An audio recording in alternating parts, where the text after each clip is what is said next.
रूस की तरफ से एक दिन में 83 मिसाइलें दागे जाने के बाद से यूक्रेन के लोगों को परमाणु हमले का डर सता रहा है। डर इतना है कि लोग यूक्रेन छोड़ कर जा रहे हैं। जो लोग देश नहीं छोड़ सकते वो बंकर में रहने की तैयारी कर रहे हैं। कीव में कोई अपने घर के पीछे अंडरग्राउंड कमरा बनाने में दिन रात एक कर रहा है, तो किसी ने पुराने कुएं को बंकर में तब्दील कर दिया है। ये सब कुछ पुतिन के कहर से बचने के लिए हो रहा है। यूक्रेन के लोग जानते हैं कि जंग में 90,000 से ज्यादा सैनिक खोने के बाद पुतिन तेजी से अपने विकल्प खो रहे हैं और परमाणु हमले की दस्तक हर पल तेज होती जा रही है।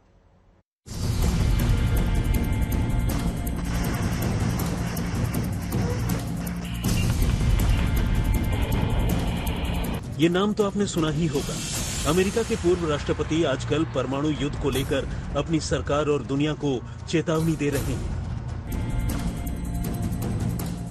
वाकई में रूस दुनिया की सबसे बड़ी परमाणु शक्ति है, क्योंकि रूस के पास जितने परमाणु बम हैं, वो अमेरिका, फ्रांस और ब्रिटेन के पास मिलाकर भी नहीं है। रूस ने इन परमाणु बमों के एक बड़े हिस्से को अपनी बैलिस्टिक मिसाइलों, सबमरीन और अपने परमाणु बॉम्बरों पर तैनात कर रखा।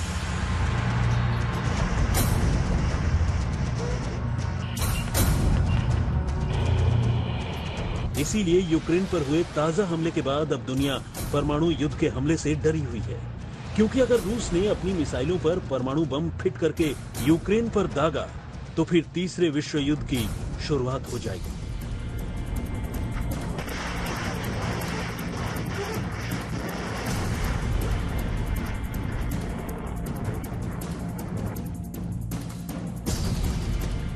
तो सवाल यह है कि क्या पुतिन ने परमाणु हमले का फैसला कर लिया है?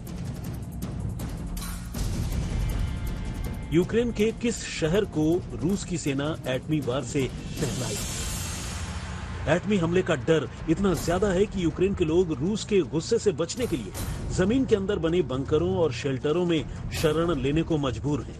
ये देखिए।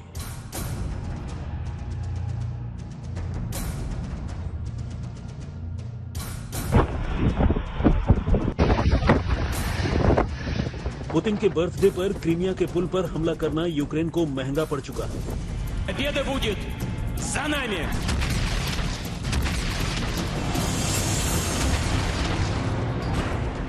यूक्रेन के कीव, खार्किव जैसे शहरों को पुतिन ने बमों से पाट दिया।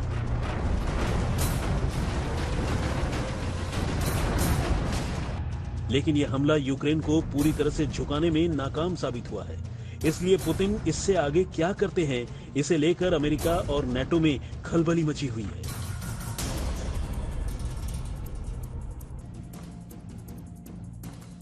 अपने ताजा इंटरव्यू में बाइडेन से जब सवाल पूछा गया कि अगर पुतिन ने यूक्रेन के न्यूक्लियर प्लांट पर हमला किया या फिर परमाणु अटैक किया तो वॉशिंगटन क्या करेगा? इस पर बाइडेन ने जवाब देते हुए कहा कि मुझे उम्मीद नहीं है कि पुतिन परमाणु हमला करेंगे, क्योंकि सभी जानते हैं कि परमाणु इस्तेमाल के भयानक परिणाम होंगे। ये कहना गैर जिम्मेदाराना होगा कि हम क्या करेंगे और क्या नहीं। इस पर चर्चा हुई है, लेकिन मैं उस पर नहीं जाना चाहता। इसके आगे बाइडेन ने सबसे महत्वपूर्ण बात कही। अगर पुतिन परमाणु हमला करते हैं तो फिर ऐसी स्थिति में पेंटागन को अपनी प्रतिक्रिया देने के लिए किसी से पूछने की जरूरत नहीं होगी। यानी कहीं न कहीं बाइडेन को भी लगता है कि पुतिन परमाणु हमला करने की सोच रहे हैं, क्योंकि रूस ने भले ही यूक्रेन पर 80 से ज्यादा मिसाइलें दागी हों, लेकिन उसकी 43 मिसाइलों को यूक्रेन के एयर डिफेंस सिस्टम ने निष्क्रिय कर दिया। ऐसे में सवाल उठ रहा है कि क्या अब पुतिन अपनी कैलिबर क्रूज मिसाइलों पर परमाणु बम फिट करके हमला करेंगे, और यह हमला कितना बड़ा होगा?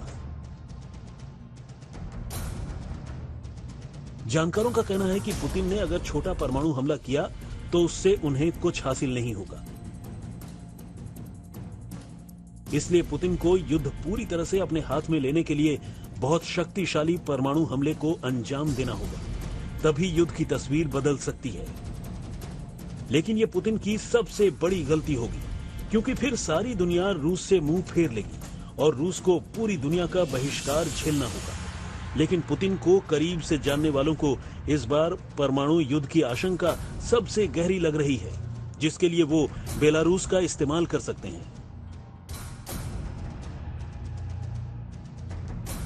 रूसी मामलों के जानकार डॉक्टर फेल्शिंस्की ने कहा कि अभी जो समय है वो 1939 और 1940 की तरह का है, जब दूसरा विश्व युद्ध शुरू हुआ था। 24 फरवरी 2022 को इतिहास की किताब में तीसरे विश्व युद्ध के रूप में लिखा जाएगा। डॉक्टर फेलशिंस्की ने आगे कहा कि पुतिन नेटो का सामना करने से बहुत डरते हैं। ऐसे में वो बेलारूस के जरिए यूक्रेन पर परमाणु हमला करेंगे, क्योंकि इससे रूस को सीधे हमले का जिम्मेदार नहीं ठहराया जा सकेगा। यही नहीं, अगस्त महीने में ही बेलारूस ने अपने लड़ाकू विमान को परमाणु हथियार ले जाने के लिए मॉडिफाई किया है। इसके अलावा यूक्रेन ने बेलारूस में अपने 20,000 सैनिकों को तैनात करने का भी ऑफर दिया है, जिसके बाद बेलारूस बॉर्डर पर यूक्रेन ने भी अपने सैनिकों की तैनाती बढ़ा दी है। एक ताजा रिपोर्ट कहती है कि 24 फरवरी से अब तक रूस 90,000 से ज्यादा सैनिक पूरी तरह से खो चुका है।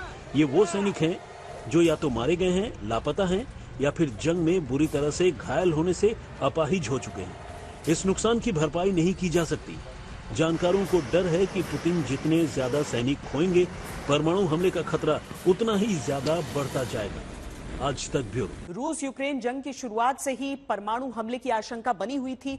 यूक्रेन के लोगों को यह डर भी सता रहा था कि रूस या तो टैक्टिकल परमाणु हथियारों का इस्तेमाल कर सकता है या यूक्रेन के न्यूक्लियर पावर प्लांट्स में से किसी एक पर हमला शुरू कर सकता है। इसे देखते हुए कीव में लोगों ने पोटेशियम आयोडाइड की गोलियों को जुटाना शुरू कर दिया।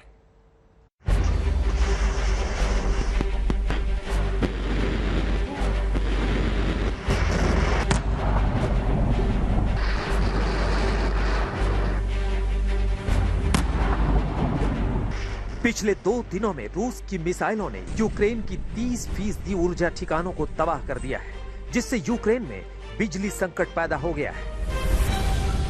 तो यूक्रेन युद्ध में रूस बनाम नाटो की जंग अब परमाणु प्रहार पर आ चुकी है, जिसमें यूक्रेन के खिलाफ परमाणु बम इस्तेमाल करके रूस युद्ध जीत सकता है और नाटो देश रूस के परमाणु ठिकानों पर कब्जा करके उसके इरादों पर पानी डाल सकते हैं। लेकिन दोनों ही परिस्थितियां बेहद खतरनाक हैं।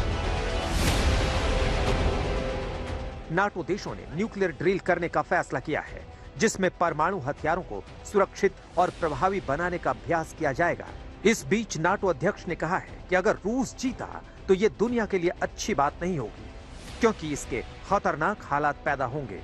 इस बीच जो बाइडेन ने जेलेंस्की से फोन पर बात करके हर संभव मदद का भरोसा जताया है। अमेरिका ने रूस से लड़ने के लिए यूक्रेन को 4 हिमार्स सिस्टम भेजे हैं। इसके अलावा जर्मनी ने भी 4 IRIS-T air defence system Ukraine को सौंपने का ऐलान किया है। जर्मनी, नॉर्वे और डेनमार्क 16 हॉवित्जर तोप खरीदकर यूक्रेन को देने वाले हैं। वहीं ऑस्ट्रेलिया ने यूक्रेन की सेना को ट्रेनिंग देने का ऐलान किया है। एक तरफ नाटो देश मिलकर यूक्रेन की मदद कर रूस को भड़का रहे हैं, मिलकर रूस के खिलाफ रणनीति बनाने में जुटे हैं। वहीं रूस का रुख लगातार कड़ा होता जा रहा है।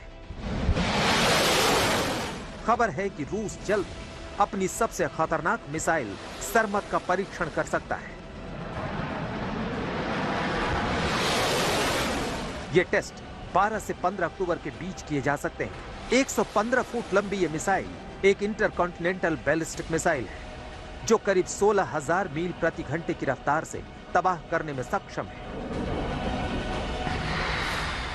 यह दुनिया की सबसे वजनी मिसाइलों में से एक है, जो अपने एक ही वार में ब्रिटेन और फ्रांस जैसे शक्तिशाली देशों को बर्बाद करने की क्षमता रखती है। कहने की जरूरत नहीं है कि युद्ध के बीच इस मिसाइल का परीक्षण करके रूस क्या संदेश देना चाहता है।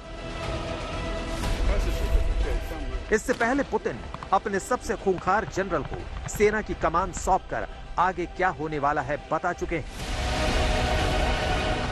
सर्गेई सुरोविकिन की कमान संभालते ही रूस ने यूक्रेन पर मिसाइलों की झड़ी लगा दी।